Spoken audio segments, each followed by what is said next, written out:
When I turned 70, I had millions in the bank and a quiet life that I thought would carry me peacefully into the last years of my life.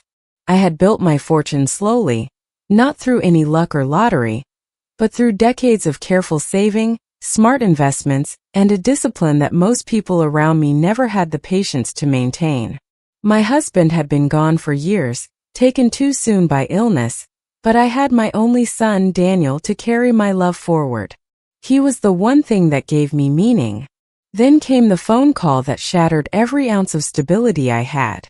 My son was dead, taken instantly in a car accident caused by a drunk driver who lived while my boy, my flesh and blood, was gone. The kind of cruel irony only life delivers without explanation. I remember the silence after the call, the way the room seemed to shrink and my breath barely came. At 70, I wasn't supposed to bury my child. It was unnatural, unfair, unbearable. In the weeks that followed, my grief was all-consuming. I sat through the funeral with a hollow chest, numb to the condolences and the pitying looks. The only thought that anchored me was that Daniel had left behind his wife, Lila, and their 2 small children. They were my last connection to him, and I wanted nothing more than to support them, to be the grandmother who stepped in when fate had been so merciless. I opened my home to them, I offered my money without hesitation, and I thought that by keeping them close, I could preserve some part of my son's memory. But grief has a way of blinding you to warning signs.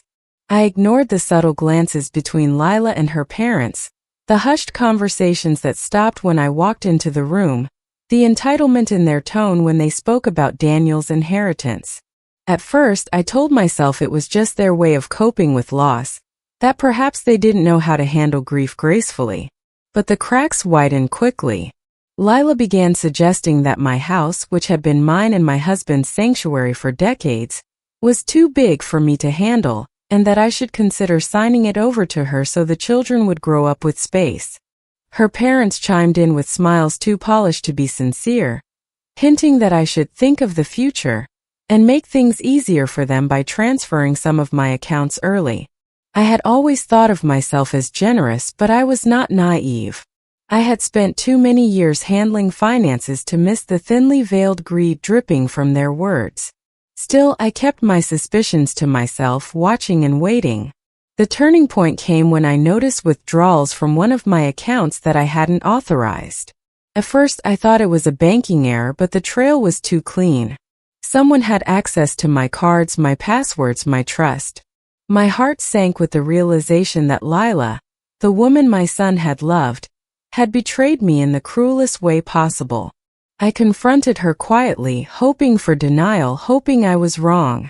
But her reaction was not guilt, it was arrogance. She told me without shame that she deserved it, that she had been Daniel's wife and that what was his should now be hers. She said I was old, that I had more money than I could ever spend, and that I should stop clinging to things that belonged to the next generation. Her parents sat there, smug in their silence, nodding along as though she were speaking undeniable truth. In that moment, the grief that had kept me paralyzed shifted into something else entirely. I was not just a broken old woman. I was someone who had built everything from nothing, and I would not let opportunistic leeches strip me of my dignity and my son's legacy. I smiled at them, a slow, measured smile that masked the storm inside me, and I said nothing more. They thought they had won, that my silence was surrender. What they didn't know was that while age had taken my youth, it had not dulled my mind. I had built my wealth once, and I could destroy theirs. They thought they could prey on a grieving old woman. They had no idea what I was capable of when cornered. The days turned into weeks, and while my son's absence left a silence in my home that screamed louder than any sound, the noise of my daughter-in-law's family filled every corner of my life. They came over almost daily, not to check on me, not to genuinely ask how I was coping, but to dig their claws into the life I had built. Her mother, a woman with a polished smile and a sharp tongue, would sit across from me at my dining table pretending to sympathize. "You must be so lonely now," she would say, placing her hand on mine in a way that looked tender to anyone else but felt like a snake coiling around me. It would be wise to let us handle your finances. At your age, it's easy to make mistakes. Her husband was no better. He strutted around my house like he already owned it, commenting on the furniture, the land, the family heirlooms. I could see the hunger in his eyes every time he looked at the walls. They didn't just want my money. They wanted everything that was mine, as though my son's death had handed them the right to strip me of what I had fought for my whole life. My daughter-in-law, instead of protecting my interests, stood by them, nodding silently, sometimes even encouraging their suggestions. That was the deepest cut. I had welcomed her into my family, stood by her side during her marriage, and now, in the moment of my deepest grief, she had chosen loyalty to her greedy parents over respect for me. They began pressing harder. One afternoon, her father brought documents to my home, bold enough to place them on my coffee table as though I would simply sign them without reading. "It's a simple transfer of assets," he said casually, as if shifting over millions was as ordinary as writing a grocery list. "You're not getting any younger, and think of your grandson's future. This is for the family's good." My hands trembled, but not from weakness, from the fire burning inside me. Did they think I had survived 7 decades just to fall for such an insult? I didn't confront them outright. Instead, I smiled, nodded, and pretended to be the fragile old woman they wanted me to be. Because here's what they didn't know. Long before any of this happened, I had prepared for the day people might try to take advantage of me. My lawyer, a man I had trusted for over 30 years, had helped me put protections in place. My wealth was tied up in trusts, investments, and accounts that could not be touched without my explicit approval. But I didn't just want to keep my money safe. I wanted them to hang themselves with their own greed. So I let them believe they were winning. When they suggested I should start writing a new will, I nodded. When they mentioned moving into my home to take care of me, I agreed. I even let them talk me into attending a family dinner at their house, where they paraded me in front of their extended relatives like a prize cow, boasting about how they were helping me transition my wealth. I kept quiet, sipping my tea, smiling politely, all the while memorizing every single word they said. Behind the scenes, I began collecting evidence. I documented their visits, recorded their conversations when they thought I wasn't listening, and shared everything with my lawyer. Each time they pushed harder, my case grew stronger. They wanted to make me look incapable of handling my money, but their actions were painting a far clearer picture, that they were predators circling an inheritance that wasn't theirs to touch. The turning point came one evening when her mother had the audacity to tell me, "You don't need millions sitting in the bank when you can't even enjoy it. At least with us, it will be put to good use." I looked at her, really looked at her, and realized she believed her own lie. That was when I knew I had to act, not just to protect what I had, but to make sure they never dared to treat me, or anyone else, like easy prey again. They thought I was soft, broken, and vulnerable. What they didn't know was that I was about to turn their greed into the very rope that would tighten around their necks. I had been underestimated my whole life, but this time, I would make sure the lesson they learned would cost them everything. I thought losing my son was the worst pain a mother could ever endure, but little did I know the real cruelty of the world had only just begun. In the weeks after his funeral, my daughter-in-law started visiting more often. At first, I welcomed her, thinking she came to find comfort with me, to share in the grief of losing the man we both loved. But slowly her visits changed tone. She began to ask questions, not about memories, not about the good times, but about my finances. She wanted to know about my bank accounts, the investments my late husband had made, and the exact worth of the house that had been in my family for decades. At first, I brushed it off as simple curiosity or maybe her way of distracting herself from the pain, but soon it became clear her intentions were far from innocent. Her parents, who had barely attended the funeral and had shown no real concern for my son while he was alive, suddenly took an interest in me too. They began calling me constantly, offering to help manage things, and insisting that at my age, I shouldn't have the burden of money, paperwork, and property.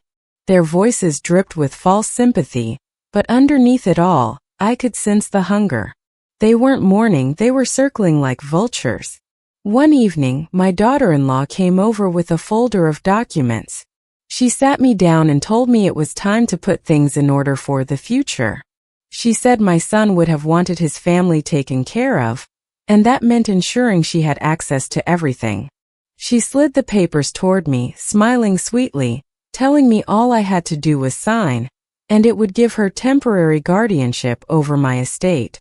My hands trembled as I looked at her. I wanted to believe she was still the same woman my son had loved, but the greed in her eyes made my heart ache. I refused, gently at first, but her smile quickly faded. That was the first time she showed me who she truly was. She didn't beg, she didn't plead, she threatened. She told me that if I didn't sign, she and her parents would find other ways, and I would regret not trusting them. From that day, the visits turned hostile. They started to control who came to see me, keeping my friends and distant relatives away. They told neighbors that I was too old, too unstable, that I wasn't capable of making sound decisions. I overheard her father once say, "She's 70, what does she need millions for? Let her enjoy her tea and television, and we'll take care of the rest." That was the moment my grief turned into fire. They thought I was weak, broken, and alone. They thought age had stolen my sharpness, that sorrow had left me blind. But they underestimated me, and that was going to be their downfall. I played along at first, letting them believe their manipulation was working. I allowed them into my home.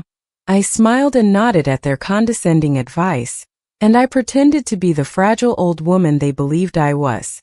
But behind the scenes I was planning.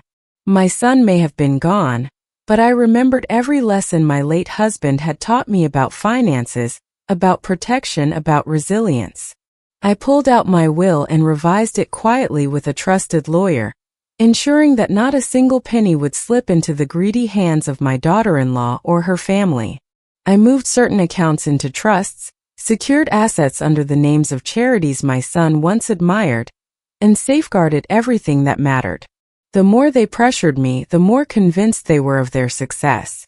They thought their bullying was pushing me toward surrender, but in reality, every threat they made was another nail in the coffin of their own downfall. I could almost laugh when I saw the way they celebrated behind closed doors, dreaming of riches they would never touch. Things escalated one night when her parents came into my house uninvited.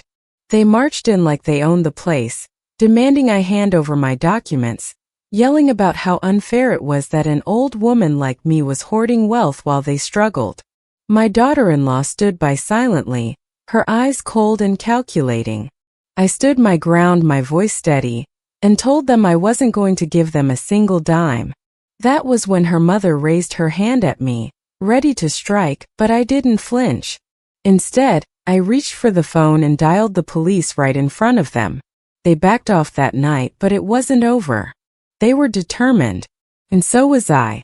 Every sleepless night I endured without my son by my side only strengthened my resolve. They thought they had already won, that I was nothing but a broken widow waiting for the end. But I had something they didn't, a reason to fight. My son's memory, my husband's legacy, and my own dignity were not things they could steal. And if they wanted to go to war for what wasn't theirs, I was ready to give them a battle they would never forget. That I decided that if life had taken away my only son, I would not let his memory die in silence, and I would certainly not let greedy hands bury everything he and I had worked for. The lawsuits I filed began to shake the very foundation of my daughter-in-law's family, because I had documented proof of every fraudulent transfer, every fake signature, and every lie they had built to siphon my wealth. When the lawyers read out the evidence in court, their faces turned pale, and for once, their arrogance dissolved into fear. The same people who once mocked me for being an old, fragile widow were now trapped in a legal battle that exposed every shady business they had ever run. I watched them break apart from the inside. Marriages collapsed, businesses crumbled, and reputations that took years to build were destroyed in weeks. They had stolen from me thinking I was too weak to fight, But they underestimated the strength of a mother who had already lost her son and had nothing left to fear. It wasn't just about the money anymore. It was about justice. It was about reminding them that no one could erase my son's legacy by stealing the wealth he helped build with me. By the end of the battle, not only had I recovered every last cent they took, but the court also ordered them to pay heavy damages that stripped them of their luxurious lifestyle. Their grand house was sold at auction, their cars repossessed, and their names blacklisted from every bank. I used part of the recovered fortune to set up a charitable trust in my son's name, funding scholarships for underprivileged children who had lost parents, because I knew exactly what it meant to live with that kind of grief. Every time I see a young life lifted because of that fund, I know my son is smiling somewhere, proud that his mother refused to be silenced or defeated. And when those who wronged me cross my path now, they look away, ashamed and broken, knowing that they gambled against a grieving mother's strength and lost everything in the process.